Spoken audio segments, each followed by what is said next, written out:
before you took the role of Catwoman, how familiar were you with the character? Zero. Didn't know anything about it. Had no idea.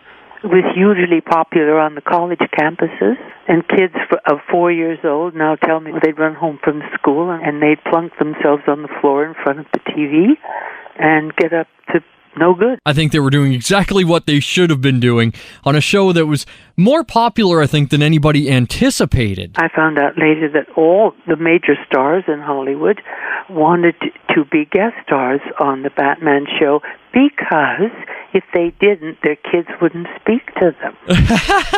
That's funny. Well, not only would it make them heroes with their kids, it would be a great career move. I mean, as I said, the Batman TV show, its popularity endures even today. Well, it was just so well written, and it was a lark and fun to do, and lightweight, but still there was a good message for the kids. Burt Ward, I got to talk to him, and he was saying that you guys, I didn't know this, were getting in trouble from the censors all the time. Oh, I know, because the writer used some naughty words, but no one knew what they meant because he said it in Yiddish. Oh, okay. Yes. Yeah, because he was saying that there was all kinds of kind of like double entendre written in there. Exactly. And as a kid, I didn't pick up on it. Well, you weren't supposed to. Now I want to go back and pick up on it. The head of ABC would have fired us all. To many, you are the definitive Catwoman. Like you are. Why? You brought such an elegance and a grace to the character. I was a ballet dancer. So it seemed so natural to put on those slinky tight pants, and because it felt like a leotard, and then to do those sort of outrageous things that it said in the script that Catwoman was supposed to do, and it was so much fun. Oh, it was so delightful. Seeing the people that have come after you that have taken on the role, is there one that you think that's a great Catwoman? Well, I love Michelle Pfeiffer. Wonderful actress, but this role, the Catwoman, will be played forever and ever. It's like Aida or something.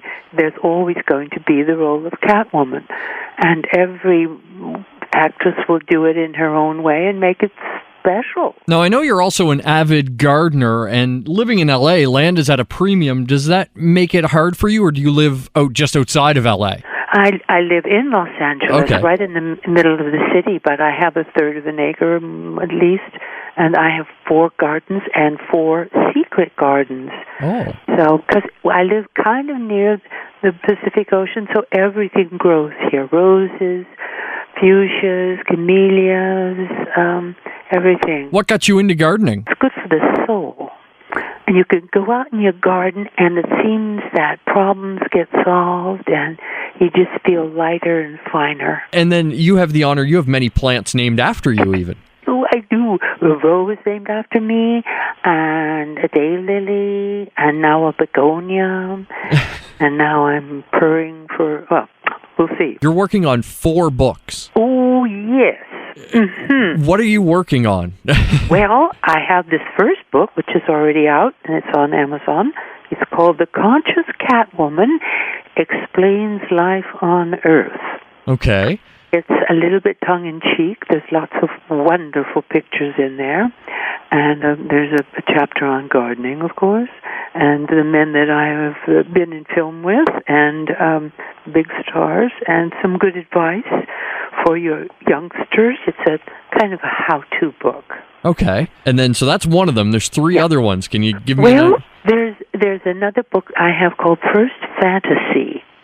And men would stop me on the street and they'd sheepishly say, "Oh, Miss Newmar, did you know that you were my first turn-on?"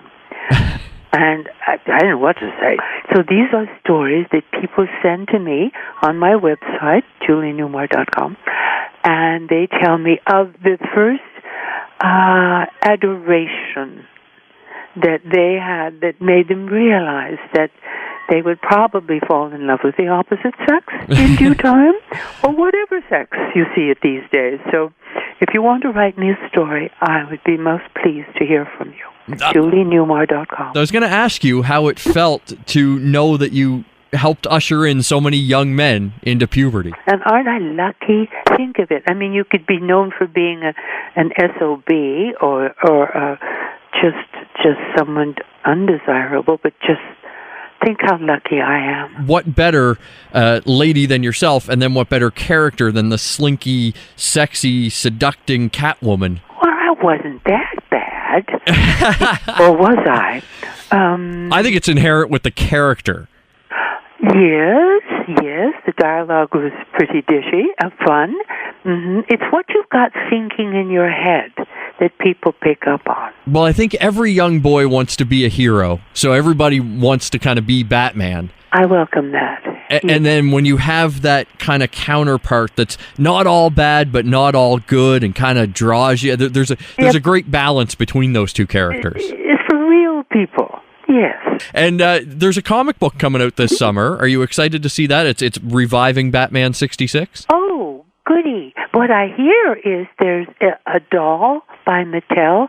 They finally put out the original Catwoman doll, and in July, you're right, and it looks like me. Yeah, and there's a gold belt wrapped around her hips there. I don't think she has a whip. No. We can get her one. Catwoman needs a whip. Oh, yeah? Yeah. Well, she has to have something to defend herself with. Oh, she could use her eyes. Well, that's true. Those are very disarming. Burt Ward was also telling me all kinds of crazy stories that he and Adam West got into. He does that. Were you involved in any of their shenanigans? No, of course not. Absolutely not. I'm the innocent bystander to all of that. Okay, well, that's Even good. Even though he's written about it, don't you believe it? He tells me it's the truth. He shouldn't. He can't. No. Well, now I have to sit you two both down together and hash out the truth. We look forward to that. We do.